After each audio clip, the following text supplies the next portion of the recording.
about it to the T. Hey, man. So there was some questions about the Bone Thug incident that's brewing around on the TikTok. Uh, we all cool now. Yeah, we cool. So they told their side, we can tell all our side. Just have fun with it. You know, well, how it all started, I think it was basically like, the dissing songs. The dissing songs when they came to Chicago that time and they called themselves, they were dissing Chicago at the United Center when they did throwing the glass and stuff all at the fans and stuff like that. And we never really had beef over styles and stuff like that until it really like was with them. Um, like back at the Devention Manor, I had just got out of jail. I had just got out of jail. Cambito was going to the Devention Manor, doing shows and stuff like that, and they did one with Bone Thugs at the Devention Manor. So nothing ever transpired at the Devention Manor. I guess they just said we all had similar to styles because they was in Chicago. Uh, but it was real hot then, and they was hot. But the Devention Manor was the thing that I guess that's when they first heard the style from Chicago that was similar to theirs. And they didn't do nothing then. I guess it was down the line when we caught the momentum with Rap a Lot. Cause never mind you, I never knew that they was down there Rap a Lot trying to get a deal. They was at Jay had bought them down there, and Jay was like, man, shit, I would almost sign Bone Thugs before I signed y'all. So when Jay said that, here it is, he said, I guess that's when they went up there and signed with Easy. So when they signed with Easy, Jay said, all right, well then, hey shit, I moved to the next one. Jay had us down there too. So, Jay signed us down there to Rap a Lot. But how the beef thing was working, I guess they didn't fit. They felt like it was two groups that was just hot as hell with that style. Us and Bone. It wasn't even contribute to Twisted yet. You feel what I'm saying? But it was us and Bone. So um, Bone started doing the dissing stuff. When Bone started doing the dissing stuff, we came out with a song called Bustin' Back.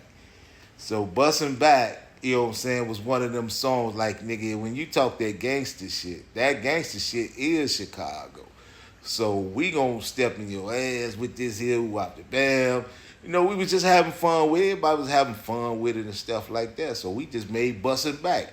Put the snipers on there, Chiller 2-4, you know what I'm saying, all them, man, cause we know, hey, we got that shit. So when we did that, I guess they must have got mad because Jay used to always say, hey man, people used to come into the stores asking, man, what's that group that they never knew it was Do or Die that this Bone. They just kept asking like, man, who is that group that this Bone Thugs and Harmony? That the Bustin' Back song. They never knew it was us. That's how they was buying the song. So the song was getting that hot. That's how they was buying the song. So, it was fun adventure. And we had a show one time. We ended up having a show in LA one time. So when we had a show in LA one time, we was in the same hotel with Bone there. So that was our first meet.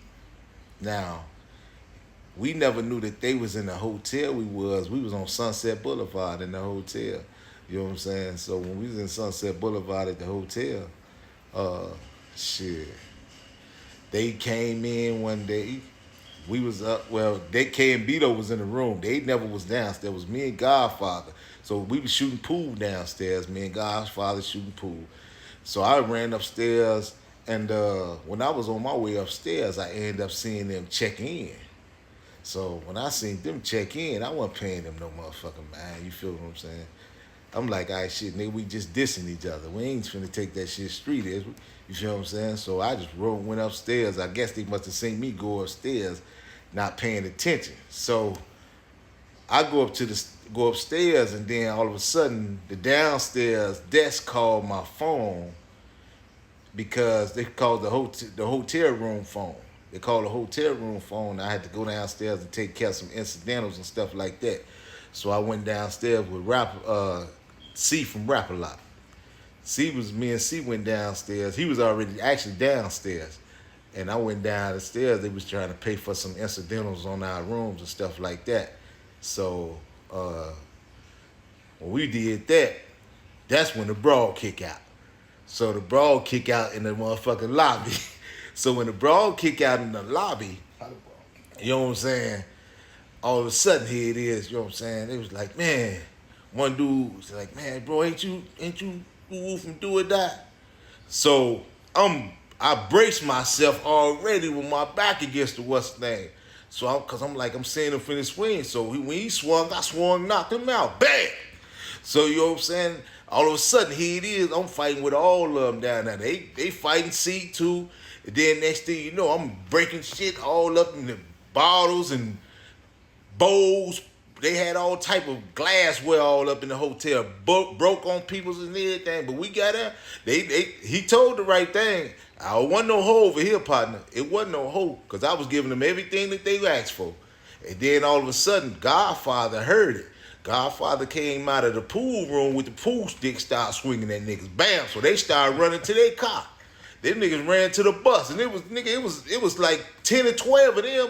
They ran to the bus. You know what I'm saying? We didn't run to no bus, nigga. We was ready to get out. But that's how that shit. But it's crazy. It was a fun story, but that's how that shit really kicked off. You know what I'm saying? And then. We got a phone call. I talked Wendy Day. I think Wendy Day was the one to squash the situation. She called.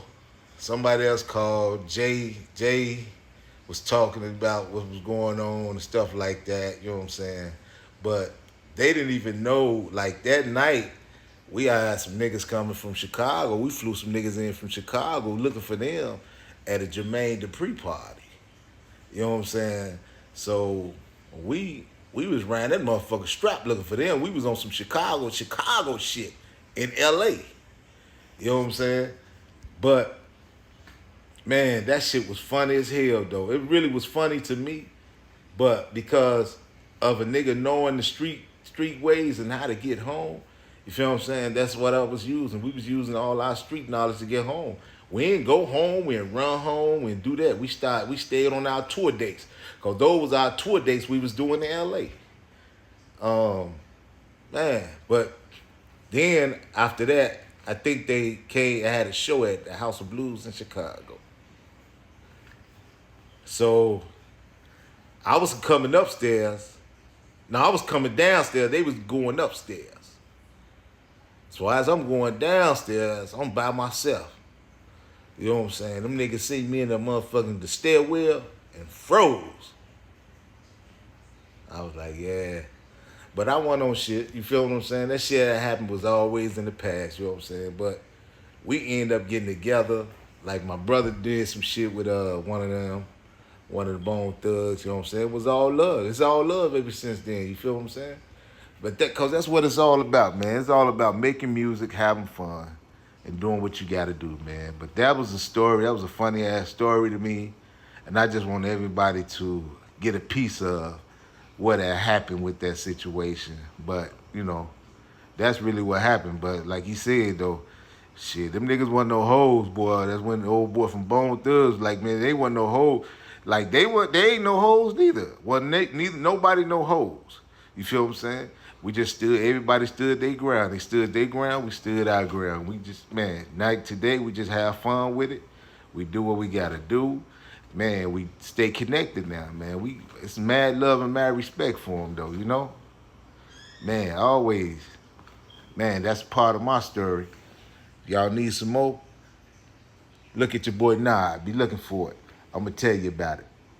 Peace out to my homeboys, Bone Thugs and Harmony. And it's always going to be love forever. Peace.